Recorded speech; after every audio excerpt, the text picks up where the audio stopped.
Recording the meeting again? Great. Okay, so I guess this research ethics stuff is pretty heavy stuff. It crashed the server. Um, uh, so I want to reiterate that this article by Resnick is good for all this and for definitions and such.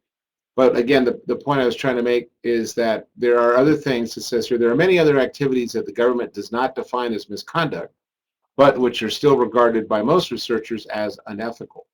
These are called as other deviations, or what we've been calling as uh, um, unacceptable research practices. For instance, the first dot here, the first point is publishing the same paper in two different journals without telling the editors. When we talk about publication ethics, you'll quickly realize why that's not a good thing. Number fifth dot down, discussing with your colleagues confidential data from a paper that you're reviewing for a journal. That's not an ethical thing to do. It may not be misconduct, but it's something that's not considered an acceptable research practice. What I like is about the 10th dot down here. Let's see.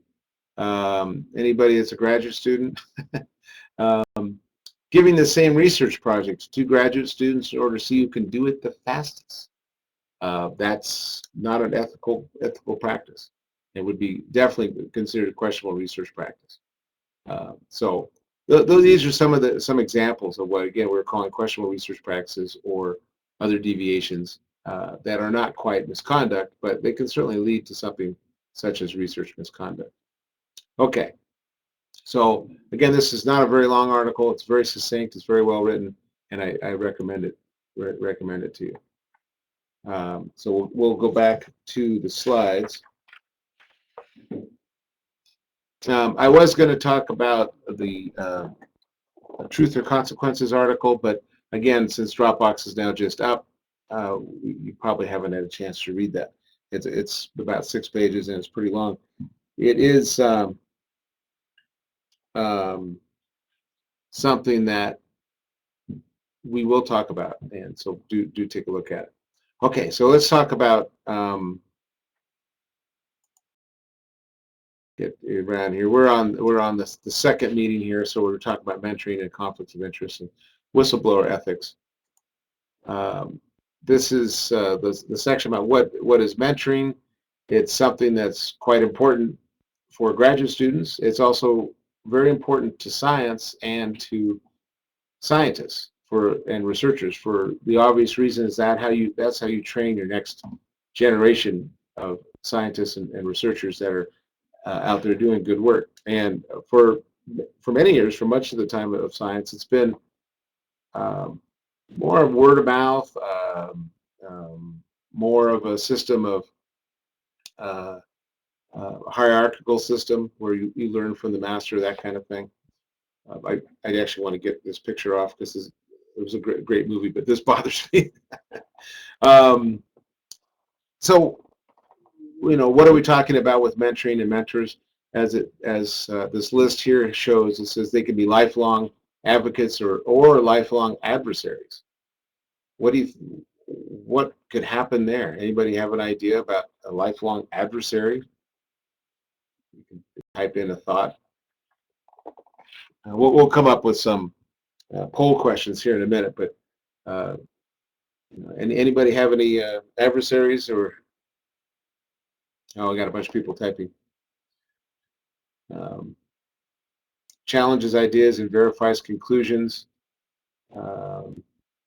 Sure, an adversary, and sometimes it's not always in a positive way, though, and I think that's kind of what we're getting at, is that you want to make sure you have a relationship with whoever your mentor ends up being, as such that they're an advocate and someone you can call on throughout your whole career for letters of recommendation or advice, really, from a professional standpoint.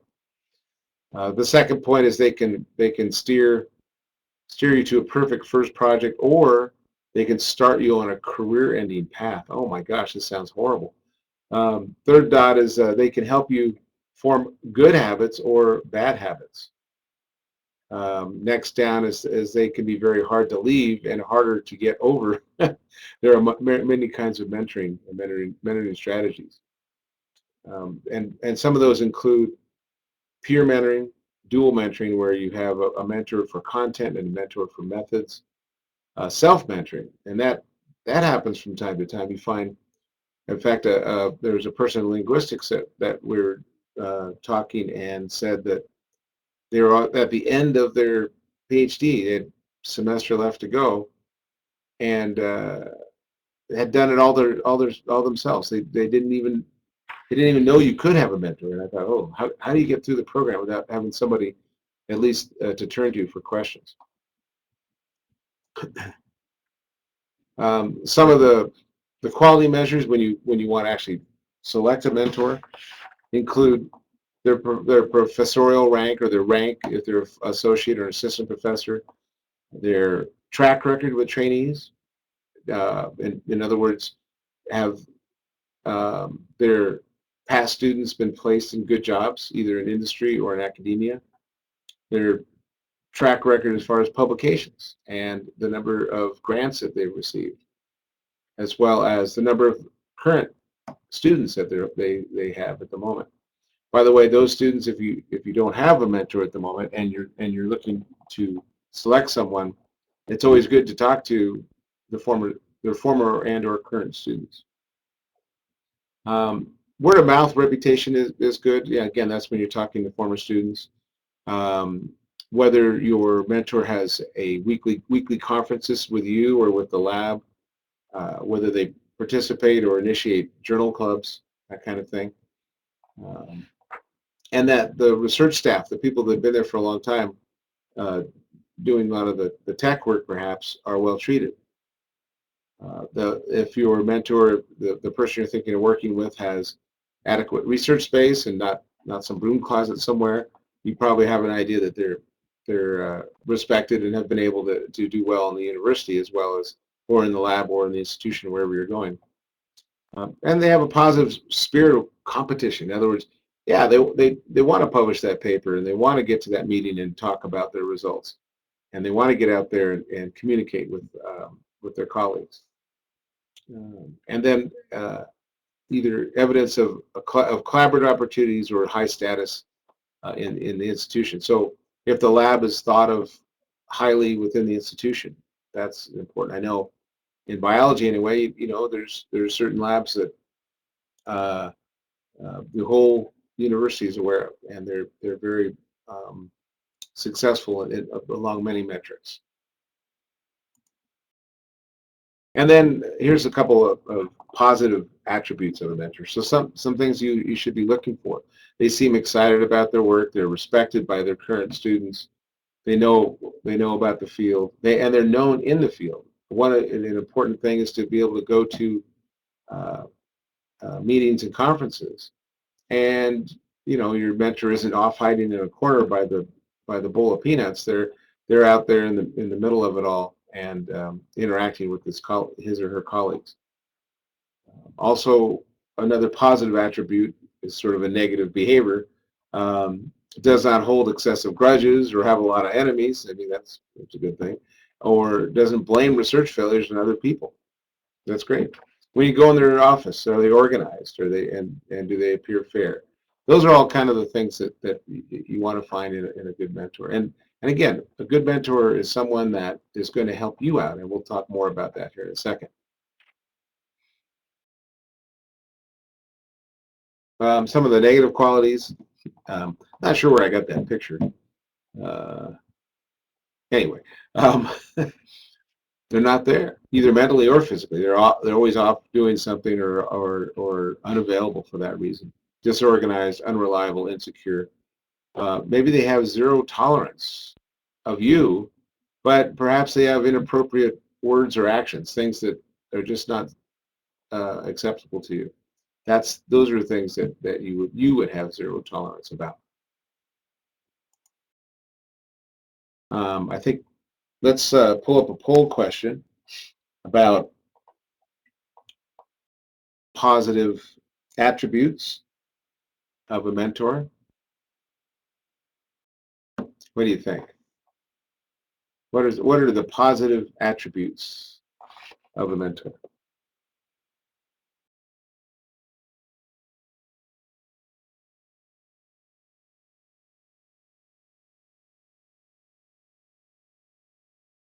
It seems like you guys can only check one answer. My bad. Well, and I put that in there mostly uh, to get a division of opinion here. So two of you thought that always expects you to do your best. That's good. Um, two of you thought that they communicated well. Of course, that you got to have communication is crucial. Three of you thought they should be fair. Uh, Nobody seemed to think that goes to lots of conferences and takes you was a good thing. Frankly, that's a great thing. Maybe not lots of conferences, but a few, and then also excited about their work. I think that's an important component.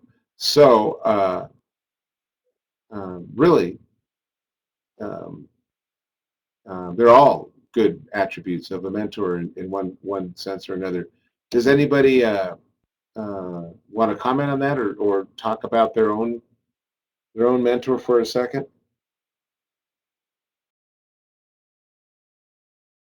Type something, or you can use your microphone. I haven't heard anybody's voice yet on this thing, except Felipe's. We'll wait for a couple people are typing.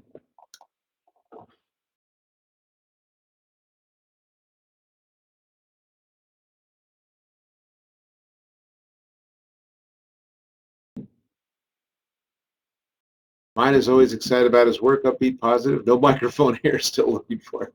Good, good. Um, and I think my mentor shares all these qualities. Good. That's excellent. And I mean, what you really want to stay away from are the negative qualities, and or even some of these in between qualities.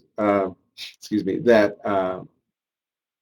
prevent you from being able to make progress, prevent you from communicating and trusting who you're working with and for in some cases. So there are cases when you do realize that whoever you're matched up with may not be a good match, and you can try and switch, and people do switch mentors when they realize that it's not a good match. Um, Good. Okay, we'll go on for the next slide here.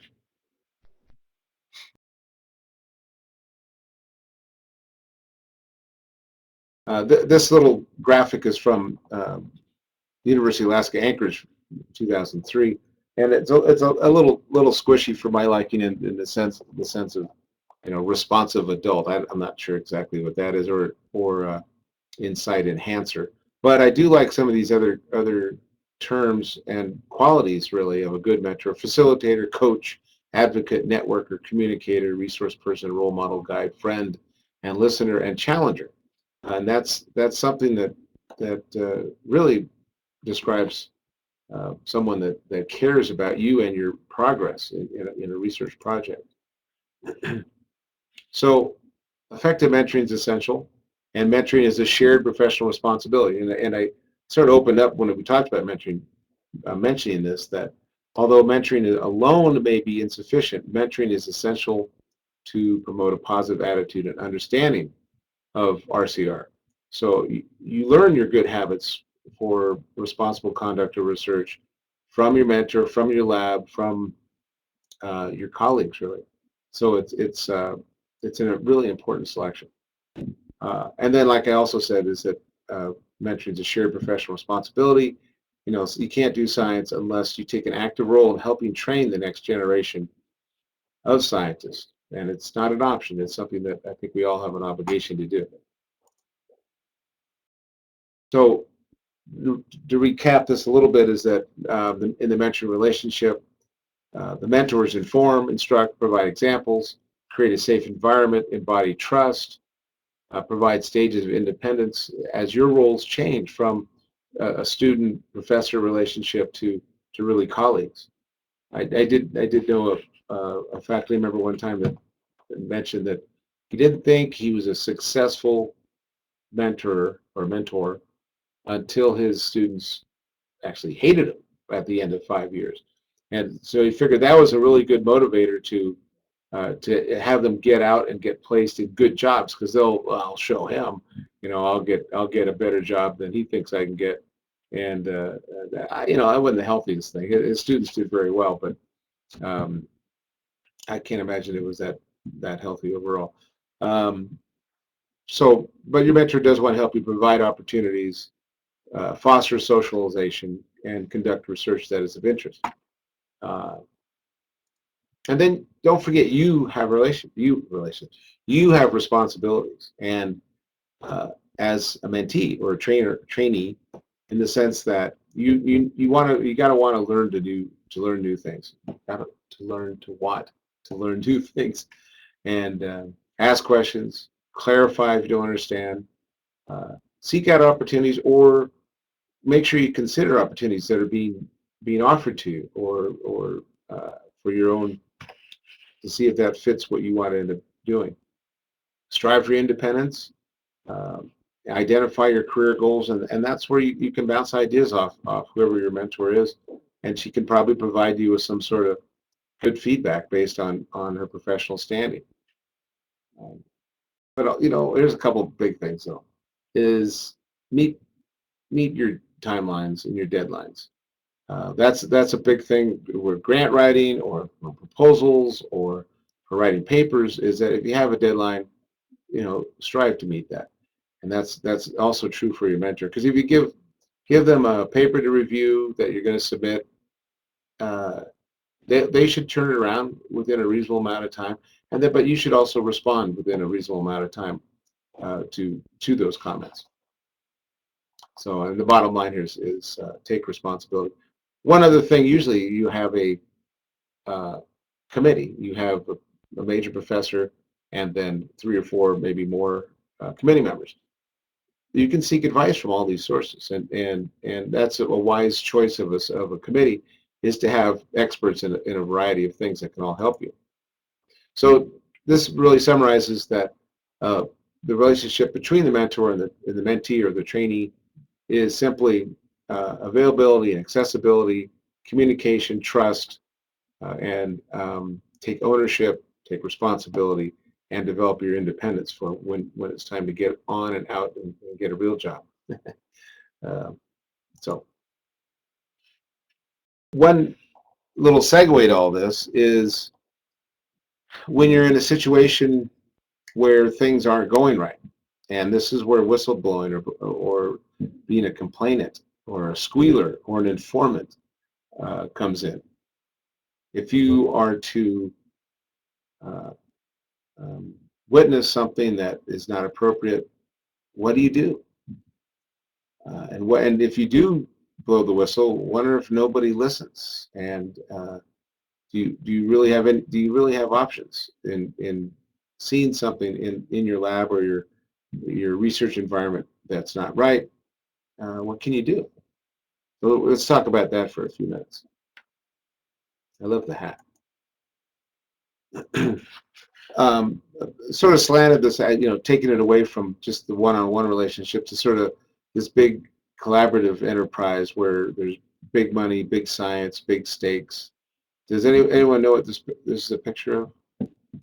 And you guys might know some of this.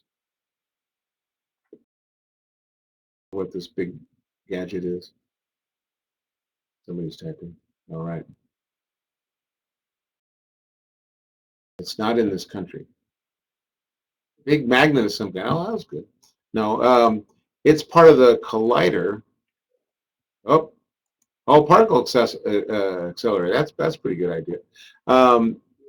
This is part of the large Hadron collider in CERN, Geneva, in Switzerland, and this is from I guess earlier this year, where it was a collaborative effort to find the Higgs boson particle, and it took a collaborating team over 17 years to get to the point where they could say, yeah, I think it exists. It was quite a breakthrough. But the important thing here is that it had a large number of scientists working together over a large period of time to look for this, and as it turns out, it was found, and it was a rather big deal in physics, particle physics. Another example of a large collaborative project is the Mars rovers, and the most recent one, and I think UNM had a couple of projects that were involved with that space vehicle deployment and operation. So there's these big projects, big money, and that go into some big common goal, and everybody's got a component to it. So there's got to be a lot of trust among the collaborators that this effort is everybody's working in their best effort and to their in the most honest way to do their part. These are just a couple of slides showing funding, and if the blue is federal funds, and the red is private industry.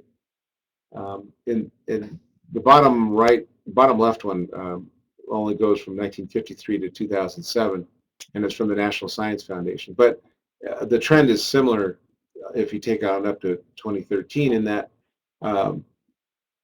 federal funds have been fairly consistent. It's been the private industry funds that have skyrocketed over the last couple of decades. The little wording here says that total U.S. research and development grew in real terms in 2007 for the 5th year in a row to reach a new high of $368 billion. It grew 6% between 07 and 08, or 06 and 07. But they're not talking about much about the private industry funding. But it does say even during the recessionary years of 08, 9, and 10, the R&D, the research and development funding did grow. But most of that is due to private industry, even though it's not graphed here. R&D funds were mostly from private industry after a certain point. What kind of influences do you think that might have on research, especially big collaborative research? And again, we have you can type an answer if you think, but if you think of something. But remember, we were talking in the context of whistleblowing and working in large collaborative projects. Give you a second to anybody want to think about it. Okay, you don't have to. Oh, Clay is thinking about it. Good.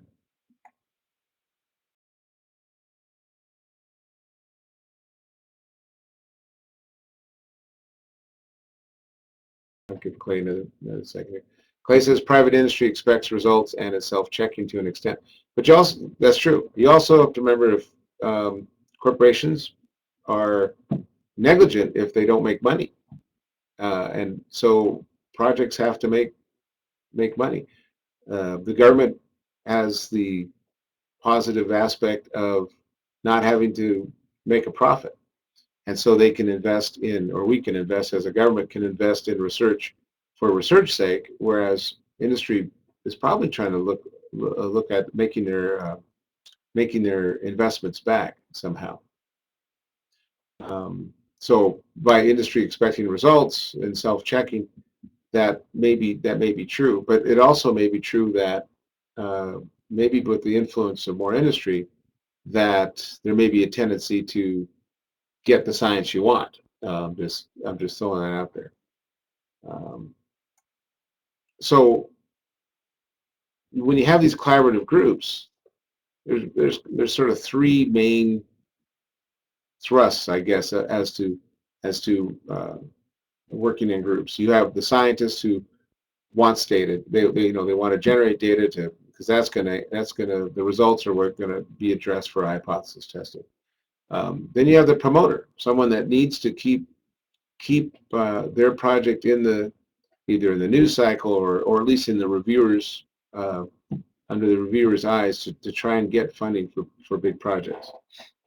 And then you have the academic that is still relevant. It's still relevant to them to take on students and train new students.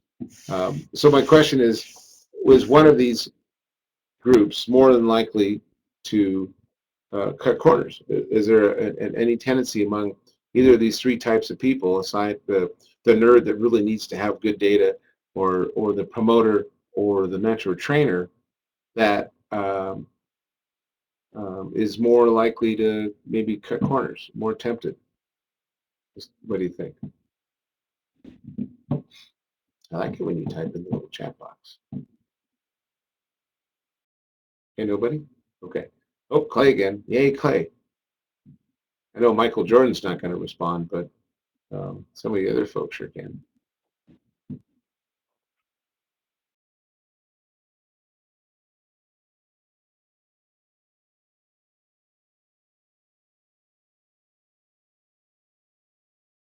So Ryan says that I could see all these people having motivation to cut corners. Right.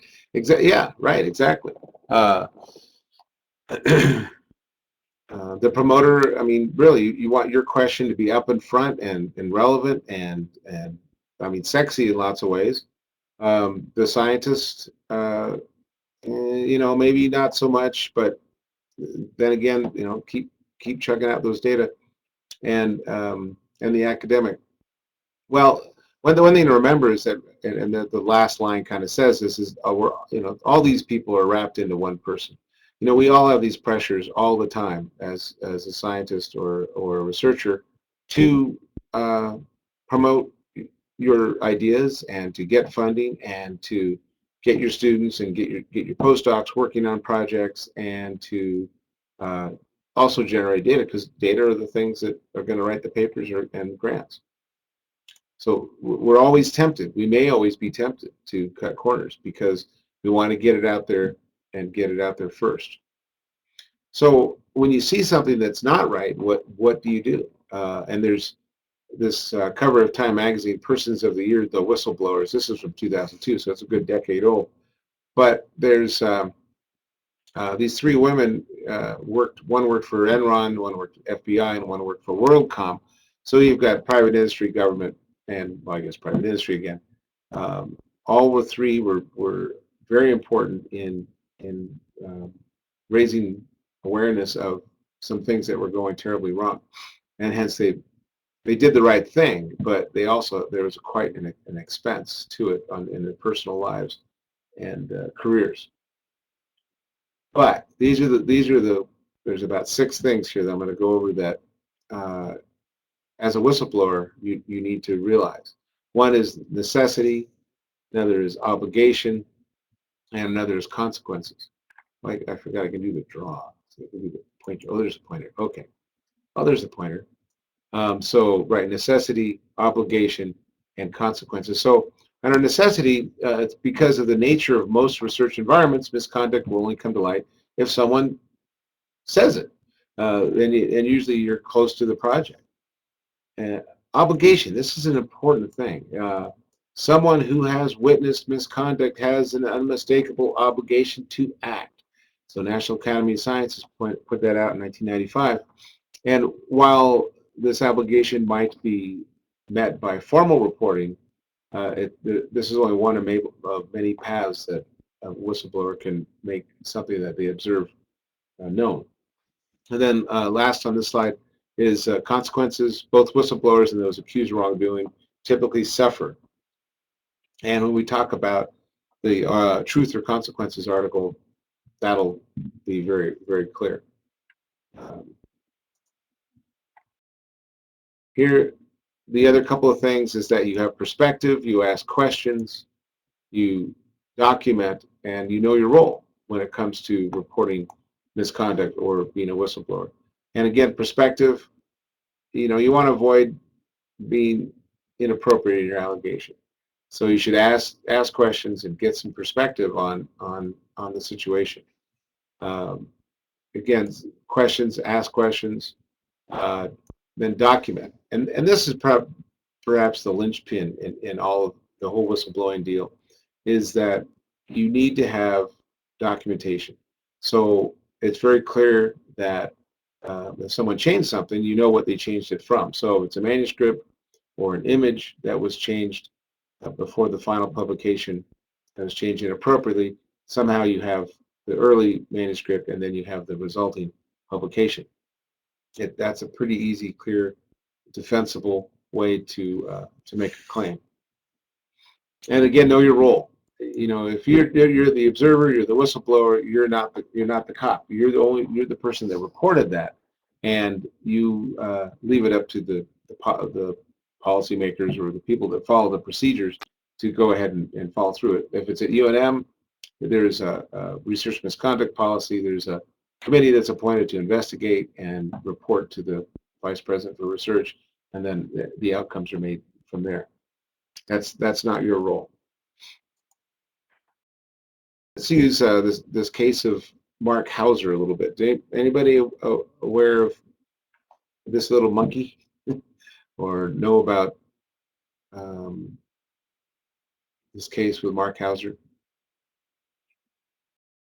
I'll give Clay a minute here to type in some ideas. Nope. Nope. Okay. Well, good. In a nutshell, Hauser was faculty at. Oh, here we go, Nailing. Yay. I'll hold off on my nutshell. Close. Close.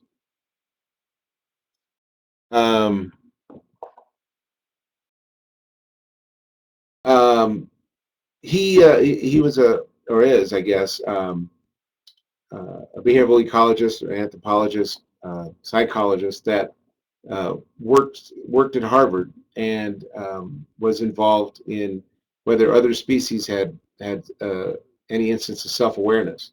And he had some papers in the 90s, but there was a couple of big papers around 2000, 2002 that came up with other primates that could recognize self, and that was a big deal because humans always think they're the only ones that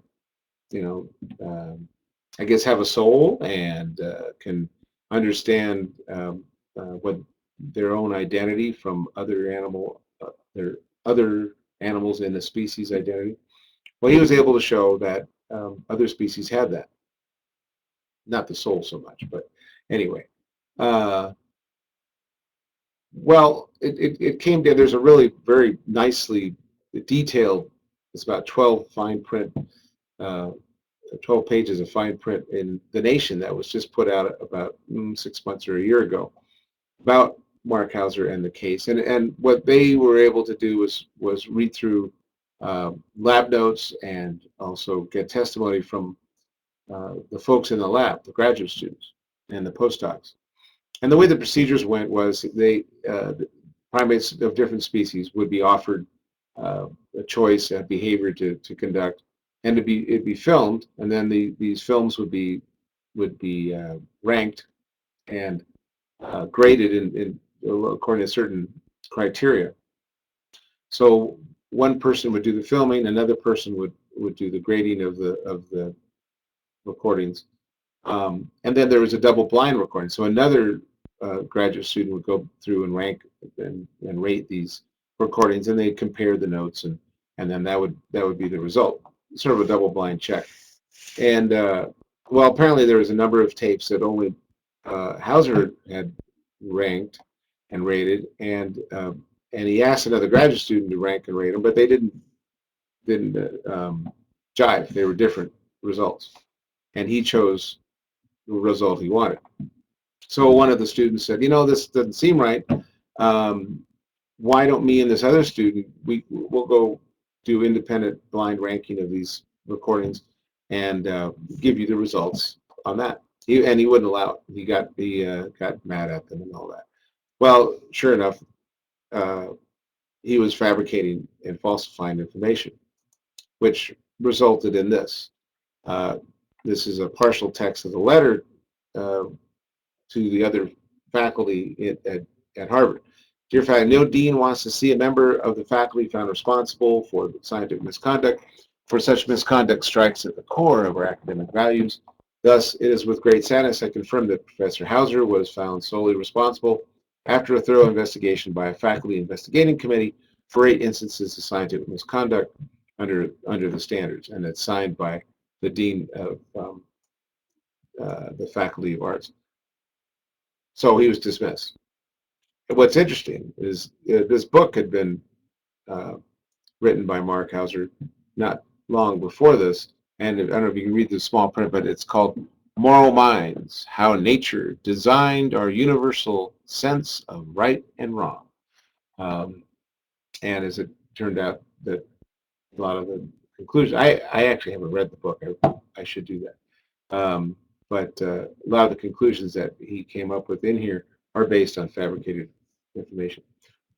One thing that's interesting about this um, is that he still doesn't admit to doing wrong things. He left Harvard. I think he went to Florida. Maybe he's lecturing somewhere. But he figures he'll be back, and he can pick up where he left off. The Office of Research Integrity, I think, sees that differently. Last week, I presented a table that had misconduct cases that have been determined and posted on the Office of Research Integrity website. And you're sure welcome to go click on Mark Hauser, because he's a 2012 winner of that list. That you can see what some of the details of all this. But anyway, the bottom line is, again, there were some doubts raised by students. They voiced those doubts. They were denied credibility by the PI. They went forward and generated some facts about the case, presented it to the dean at the school, at the institution, and who then carried out the investigation, which resulted in Hauser's release. Okay, I think I missed one poll question, but we can pull that up now, Felipe, if you want to.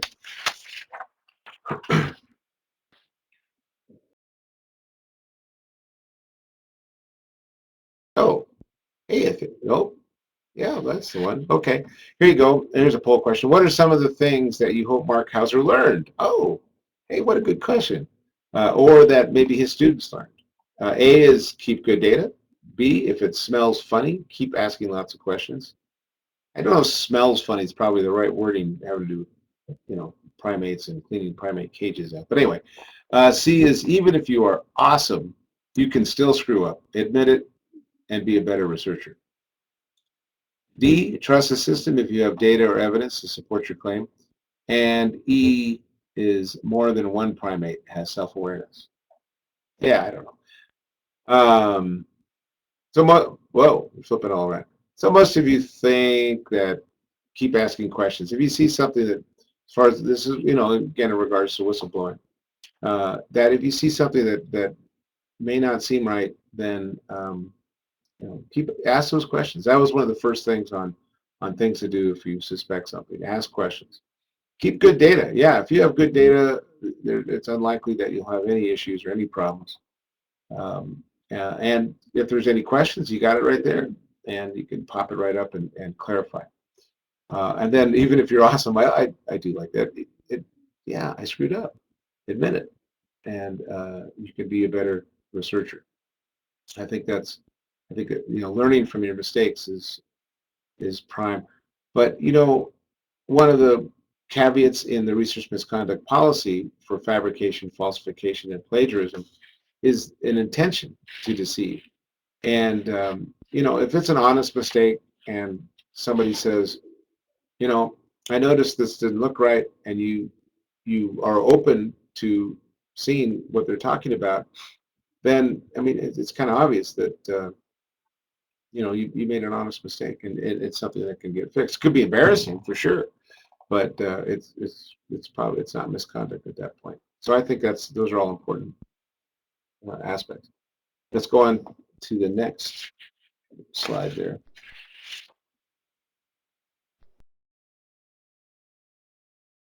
And I think this will be the last slide. Let me pull it up. There's one more after this, I think. But so back to the whole collaborative research thing, and I think a lot of folks that do nanotechnology research are in collaborative projects.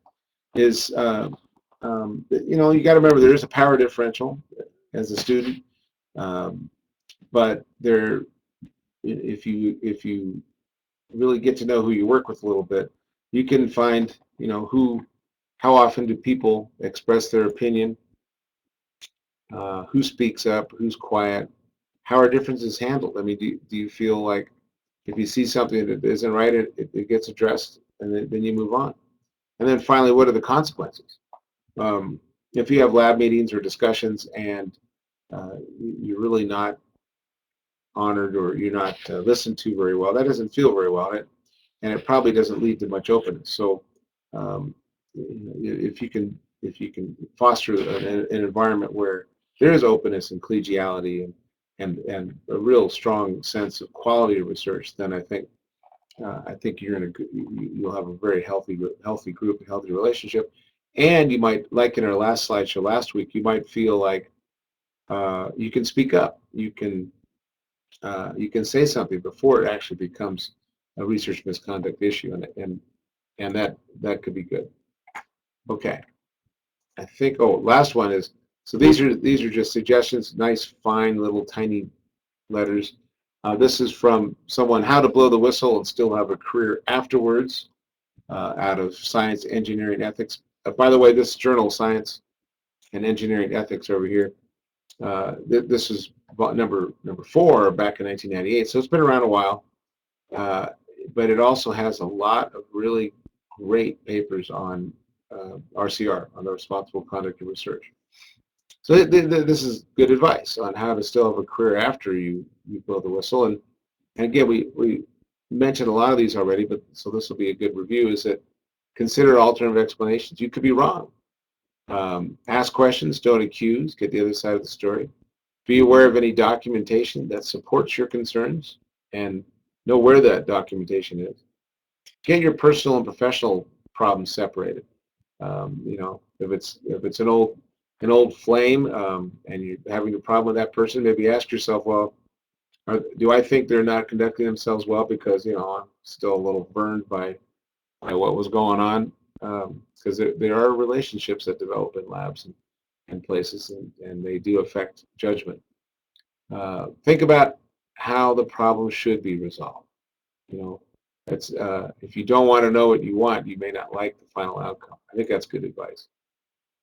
And these two are both ask advice and take it seriously, and then ask more advice and take it seriously, about what you think should happen. If you decide to go forward, it'll be much easier if you have support from your friends and some sort of support group. Find out where to file charges and make sure you do it properly. File the charges as objectively as possible. Again, there's at UNM there's a research misconduct policy, and if it's not on there now, it will be up shortly, like before I'd say the end of the semester. A link to if you want to know more about research misconduct and how to file charges or how to find out more about it. Just leave it that way. On the research. OVPR's website, the Vice President for Research website. And then be patient. Be patient. It takes a long time. A lot of these cases not just take years, they could take a number of years, 3-4 years in some instances. And again, it's a lot of money and a lot of investigation. Okay, I think that is the last slide of this part. We're going to move on to, because we're messing around with that looked nasty. Well, because we're messing around with getting technical difficulties ironed out. If you need to take a quick little break, run off to the restroom, feel free to. But I'm gonna keep going just to make sure we get everything taken care of here. What I'd like to do now is, I know that the majority of you will never, use animals in research, but that is something that, that's interesting. That is something that was one of the mandated areas of content for the responsible conduct research certification. And when you think about it, though, you're all young pups. I don't know. I don't have any idea. And you have a long career ahead of you when you get done with being at UNM. It's likely that you will maybe serve on a committee for another graduate student, or your interest may change so that you will take your expertise in nanotechnology to other areas, and one of those areas could be animal research. So I think it's important, animals and human research, that you at least get exposed, or you get some sort of understanding of the ethics behind the regulations that are part of this. Um, okay, so I will go through this pretty quick, and I do realize that it may not be entirely relevant to everybody, but I think, again, it will be at some point relevant to some of you at some point. All right, little old animal, little old critters here. Oh, the cat and the monkey. I won't do that. What are animals is a good question, and what our personal opinion and viewpoint of animals, what those are, really informs how we think animals should be treated in research, not just at home, but also in research and other uses. Some of us think that, let's see, where's my little arrow again here? There it is. Whoa, I want to draw a box. Some of us think that that humans and dinosaurs are kind of coincident. And by the way, they're not, just in case you're wondering. Some of us think that we'll at some point lie down with little deer and tigers and we'll all be good buddies. Some think that if research goes wrong, we could end up just being a Planet of the Apes. That's a good movie. I believe that was Alzheimer's research that went wrong. Biologists tend to think of that life is pretty mixed, and I mean, here we have eukaryotes with animals and fungi and plants, all really coming out of a similar clade. So there's a lot of different views of the other animals, as I like to say, besides humans. The cat and the monkey. This was a cute little video of a monkey that really likes a cat. But anyway, it's kind of fun to watch. We're not going to do that today because we don't have time. So I'll move on. So again, what informs our view of animals is we have a very large background and variety of background that where people are coming from, and it forms their opinion. Anybody know about Pavlov? They may want to type a line or two about what they've heard about Pavlov, who this guy is. Ever hear of Pavlov? Pavlov. Wasn't he the guy? Oh, there you go. He did the dog experiments, right? Ring a bell and I salivate. Well, I wish I have a bell here. I'm going to test that with you, Clay. Right, Pavlov's dog. We've heard of Pavlov's dog. Let's see what that. Oh, there he is. Oh, there he is. There's our buddy. And there's one of Pavlov's dogs, in fact. So Pavlov, he won the Nobel Prize in 1901, I believe, and right, for experiments of conditioning response, whether it was a bell or whether it was just a presentation of food and then an associated noise would lead to dogs salivating. And then they would collect, if you look over at this poor dog, he's got a collection tube. This is a stuffed dog, actually, one of Pavlov's dogs that was stuffed and stuck in a museum. But he's still got the little glass cannula that's attached to the salivary duct. What maybe many people maybe didn't know is that Pavlov, the way he did this, the dogs didn't seem to mind, but I mean, they were just loosely tied to a post and so they'd stay in place. But he'd feed them some food, or he or his assistants, but he'd have the part of the esophagus that you would swallow by cut, and the food would fall out back into a pan on the floor. And so the dog would never get satiated. It would always be hungry, and keep being hungry. He would generate more and more saliva, and he'd collect the saliva. And that's one of the things he probably won the Nobel Prize for, was describing the digestive enzymes using a lot of this method. And he'd work on down the dog, and and give them a food treat, and then the food would fall out in other places of the body, excuse me, before getting to the stomach. And he figured out all the peptidases and salivases and all the various enzymes that are used in digestion. Um, what what people mostly don't know also is that he marketed these enzymes, the peptidases in particular, to people that, at the time, late 1800s, 1900, that might overeat and have digestive problems. And you may know this what's that, pepta something? Oh yeah, uh, Pepto-Bismol. And that's what we have it known as today. Of course, it's not dog enzymes, not salivary enzymes, something else. But the point is that animals, dogs in this case, were used in experimental processes without any kind of oversight. And I'm sure Pavlov thought this was a great use. And, he got all this great enzyme. He had great scientific questions, but was he also able to develop a commercial product that he could market and maybe make a little bit more money on to fund his research? Um, so that was the case of Pavlov's dog. Um, I'll just leave that there because I can't see your faces at the moment, so I can't say anything else. Uh, what's interesting is that legislation and rules about use of animals, not just in research but in general, were kind of far and few between in a way.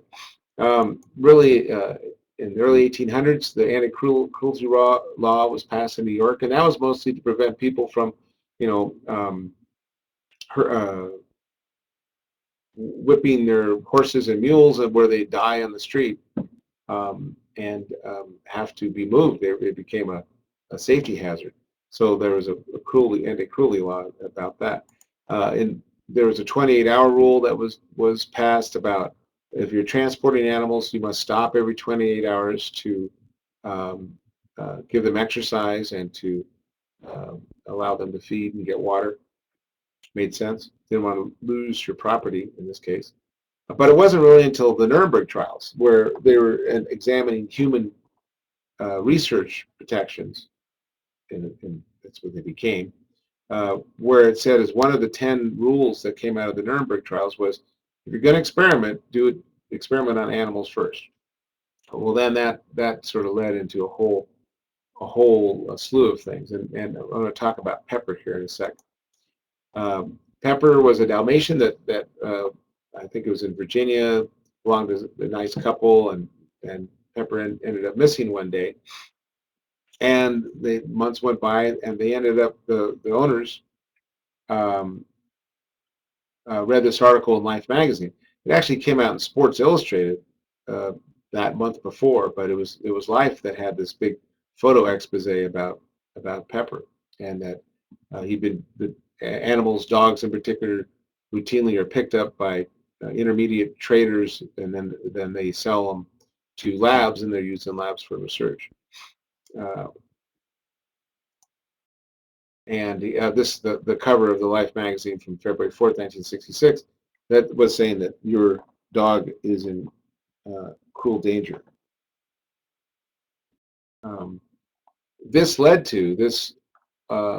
magazine led to Congress in 1966 passing the Laboratory Animal Welfare Act.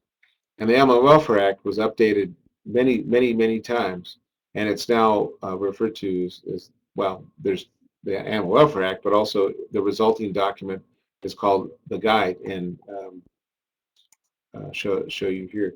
The Guide to using animals in research, care and use of laboratory animals, became sort of the Bible of animal care.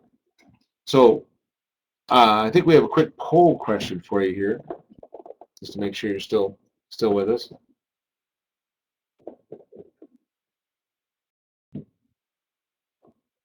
Let's see, what is it now? What is the guide used for?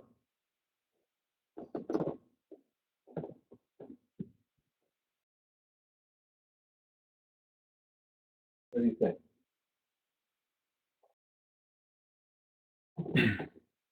I thought it was the actual Bible. It's a pretty good answer, but I guess probably not.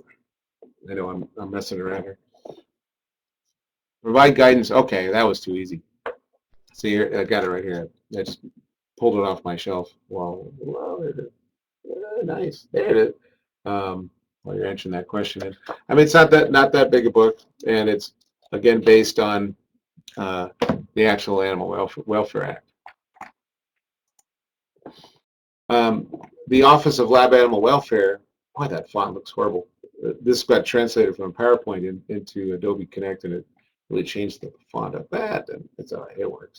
One thing it was established was the Office of Lab Animal Welfare, OLA. If you do the human subject training, you'll find that there's a similar organization or similar oversight agency for human research. But there's a number of these laws that you can, and guidances that you can click on if you want to know how to use animals in research. Notably is the AVMA, the American Veterinary Medical Association, guidelines on euthanasia. So what's euthanasia mean? All right, just to keep you from having to type. Means a good death. Oh, you're typing. Beat you to it. It means a good death or true death or something like that. Then a lot of, depending on what groups you're working with mammals or birds or herps or lizards or fish, each of those groups have guidelines specific to those orders. I'm going to start scooting a little quicker here, but things to think about for the federal regulations are for definitions. Animal in the actual Animal Welfare Act excludes rats, mice, and birds. So those aren't animals according to the Animal Welfare Act. They are regulated under other rules now, other regulations, but they were excluded in the original Animal Welfare Act. It also created the IACUC. This is called the Institutional Animal Care and Use Committee. That was also created out of this regulation, also called the IACUC. So if you have anything to do with animals, this is the important point of this, is that you need to submit a protocol that's reviewed and approved by the IACUC. The IACUC inspects all the animal facilities every 6 months. It ensures compliance, and it protects the interests of the animals, not the institution. So the IACUC reviews your protocol. It's looking at the animal welfare, and it's not looking at, oh, can UNM handle this or not? If it's passed, UNM will handle it. Like the human subjects committees, the IACUC has a chair, scientific member, non-scientific member, non-affiliated, also has a veterinarian. There's not a veterinarian on the human protections committees. But the important committee membership is that you have these scientific members who know the science, you have non-scientific members who represent aspects of the institution like UNM, but you also have community members, people that aren't affiliated with research, aren't affiliated with UNM, that have a say in whether this research is conducted. Just to cut to the chase, they are there to represent the greater community and to really watch out for anything that could be considered cruel or painful. And those are the concerns that the committee looks for, is pain and distress, and those are what is being balanced when a protocol is reviewed. Different pain categories, just to go through this quickly. There's a sort of imaginary line that kind of goes across here, and separating category B and C. I don't know why there's not a category A, by the way, but it's all based on pain and distress and whether that pain is alleviated.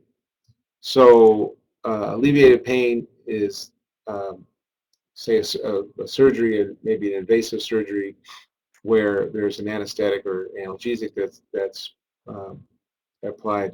Category E is unalleviated, a procedure that has more than momentary pain or distress that's not alleviated. And believe it or not, a couple examples of that would be putting a mouse in a rat cage where there may not be a rat there, but there's old bedding from a rat and the mouse, it has unbelievable distress because rats prey on mice. That would be a category E. But also, there are learned helplessness studies that are conducted where um, mice might be put in an electrified floor that gives a minimal shock that's not escapable, and the animal learns to not fight it and just take it. And it's a what they call learned helplessness studies.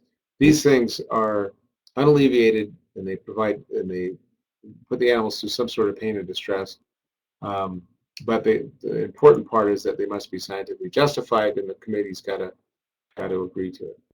Um, Here's some clinical signs of distress that are produced by Cornell. I came up with a little clinical signs of happiness um, that are used or not. They're not used. Nobody would care about that. But why not? Why not have eating eagerly and well be a sign of happiness, or that the animals are not having pain or distress? Well groomed, calmness, vocalizations that are melodic, regular, and strong. So here's a little poll question, I think. Oh yeah, poll question 3. We'll get through this puppy here pretty quick. Hello, we have poll question 3 coming up. There he is. Michael Jordan is at his station. Question is, why do you think we follow a pain and distress set of categories for doing research on animals, and why not sign of happiness guidance? Who wrote that question? I don't know. That's a good answer.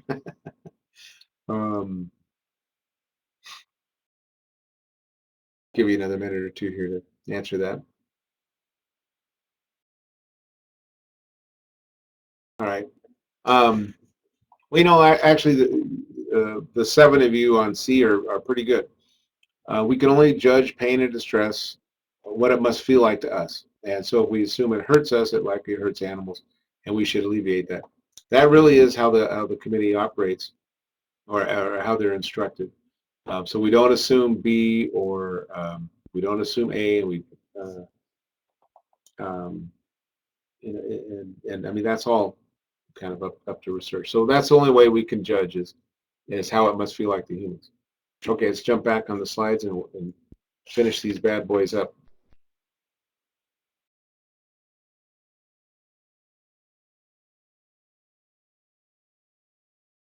There are these alternatives, or I should say these ethical guidances about, called the 3 R's, which is reduction, refinement, and replacement. And they're defined as, reduction is just using the minimum number of animals or use pilot studies. Refinement is use techniques that will reduce pain and distress. And I won't go through those right now, but we could. And then replacement is substitute animal with a non-animal or lower animal. So, instead of using primates, use rats. Instead of using rats, use frogs. Instead of using frogs, use fish. I mean, that's the logic there. And again, we could discuss that logic at some point. And then researchers that do work with animals have to be aware that there's a number of people, I don't know if I can say a lot, that are motivated differently, and they really don't think that animal research is necessary in any way, shape, or form. So they're often instructed to be transparent. In other words, whatever you do working with animals, don't hide it. Make sure everybody's aware of it. And I mean, it's defensible. It's something that you can defend. And there are problems in parts of the country about this, but and then if you do work with animals, these are the folks to call. There is the institutional official is President Frank, which means that he's ultimately responsible for anything that goes on campus, UNM, or any of the satellite campuses anywhere that has to do with UNM with animals. And then we also have a veterinarian on campus as well.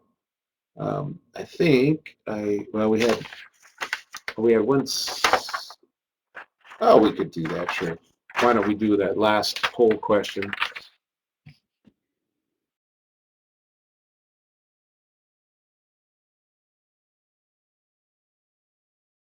The 3 R's are. I think I'm making you do this just because I had fun putting it together. Oh, really? I think it's that one. Yeah, I think it's. Let's go with D. Reduce, refine, and replace. Good. Okay. Let's go back to the slides. I think that's about there on slides. And I wanted to get some comments from you about, yeah, the city training. I went through and did it to make sure it worked, and I made Felipe go through it and make sure it worked. And the idea here is to get some to get some familiarity with the ethics behind using human subjects in research. The certificate that you provided I think it's called a class certificate, so it's something that's good for class use. And if you want to do something more extensive with human subjects research, I mean, you should mention that here, so we can comment on that. But for actual research with human subjects, there's a more extensive set of modules and certification that you need to go through before you can submit, get reviewed, and be approved for your protocol to use human subjects in research. So did anybody, actually, once you this would be a quick, easy question.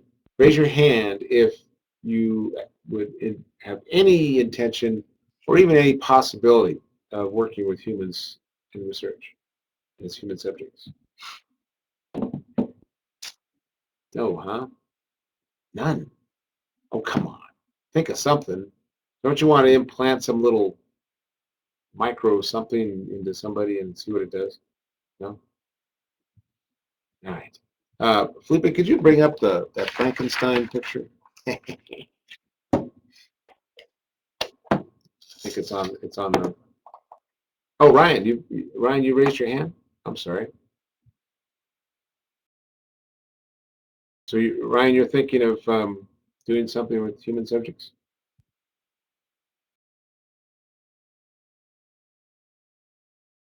Oh, there you go. Implantable enzymatic fuel cells. Oh, that's cool. Oh, but not highly likely. Felipe will do it first if you need somebody. He could try it out. That might make him Michael Jordan. So what he's bringing up here is just a picture of Frankenstein, and what we'll get more details out on the Dropbox. But the important part is the Frankenstein or the modern Prometheus starts about a third of the way through this book, and it's basically chapter 1 of this volume. And on the picture here that Felipe brought up, actually has my avatar is holding the page down because it kept flipping up.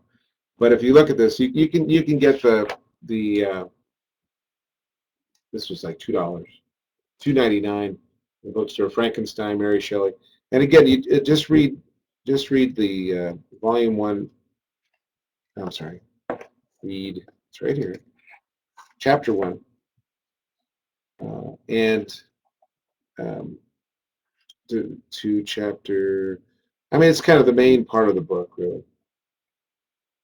You can skip the. I say chapter 1, volume. Volume 2. I'm sorry. The volume 2. Volume 1 is just sort of a lot of a lot of the background of the story, but volume 2 is the actual Frankenstein story, and we'll discuss this quite a bit towards the end. And it's a fun read. It's kind of quick and kind of fun. I did put Does anybody have these anymore? These are like, those cassette things, players. You could probably download this on Netflix or pull it up on something. I mean, you can watch Frankenstein. And the point of that, it's really different from the written story. But we are going to talk about the some of the underlying ethics involved that's talked about in the actual Mary Shelley story. So not so much the movie, not so much Boris Karloff, not so much who else was in that? The Mel Brooks version. We're going to talk mostly about volume 2 of the Mary Shelley book. So do pick that up and do look that over. And then I do know that I do remember that there's something on there about presentations, and I'll put more details out about that on Dropbox and let you know. But it'll be pretty simple. I just want to really hear from you. I mean, I really want to hear from you because we're doing this. Some sort of perspective about how you view research ethics and what you do in your own work. And again, I'll give you more guidance on that as within the next week. Okay, so that's about it. I just want to remind you that we're not going to have a session next week. The equivalent version of that will be doing your certification on the CITI. And I believe, Felipe, you want to add about that module? Well, just get your certificate on the academic integrity module as Right. well.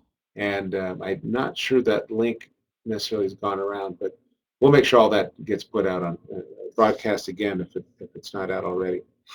Okay. Any other questions? It's about 5:35. Sorry for the technical difficulties. Believe it or not, I think everything worked fine after I used the right Internet Explorer. Any questions? Do we need to send you a copy of the assessment to? Yes, if you can, that'd be great. I've gotten one already. Aaron, are those bat wings that you just put out there? I did get one already. Just if you can, then that's just simple evidence that it's done, and we'll address that in 2 weeks when we come back live on Adobe Connect. Oh, same question. Haha. Yeah. Well, no, those are bat wings when you put little things like, or maybe they're fox ears. What does the fox say? I don't really want to go there. So yes, please do that. You can save as a PDF both the certificates for the CITI and the UN module, and just email them over, and I'll just stick them on in the file folder for the class. Okay. Thank you, guys. Any last minute questions before I close the meeting room? Nelling is typing. I mean, you've been kind of quiet today. I'm glad you raised your hand and voted appropriately. Oh, no questions. Thanks. Okay, you're right. You bet you, Neil. Thank you. Okay, guys. Thank you. I'll see you all in 2 weeks.